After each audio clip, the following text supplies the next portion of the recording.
জুড়ন তুই বলে ফেল, দ্বিতীয় বিশ্বযুদ্ধ কবে হয়েছিল? স্যার, প্রথম যুদ্ধের পরে এবং তৃতীয় বিশ্বযুদ্ধের আগে। ফজা, জি স্যার। তোরও কি তাই মনে হয়? হ্যাঁ, তাই মনে হয়। মানে বাস্তব জিনিস তো মনে হবে নাকি? না মনে হবার কি আছে? ঠিকই তো বললিস। ঠিকই বলেছ। হ্যাঁ ঠিক, প্রথম বিশ্বযুদ্ধের পরেই তো দ্বিতীয় বিশ্বযুদ্ধ হয়েছিল। হ্যাঁ, আচ্ছা। এবার ভুল আছে নাকি? ঠিক বলেছ। আচ্ছা চুপ কর, এটাও পারলি নে।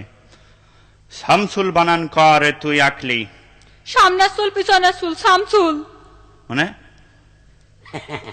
ঠিক আছে।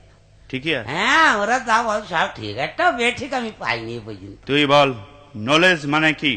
নলেজ, হুম, নলেজ মানে যার লেজ নেই স্যার।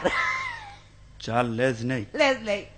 হে তো জ্বলে পুড়ে মলামে কি করে সহ্য করবে, শেষ করে দিলে বে। নলেজ মানে তার লেজ নেই।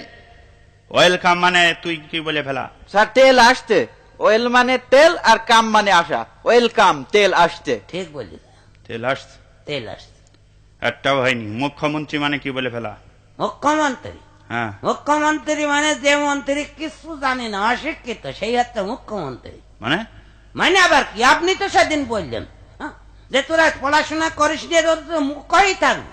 তাই মুখ্য মানে যদি পড়াশোনা না জানা হয়, অশিক্ষিত হয়, তাহলে মুখ্যমন্ত্রী মানে সে অশিক্ষিত মন্ত্রী না। এই বুঝা বুঝেছ তুমি? হ্যাঁ,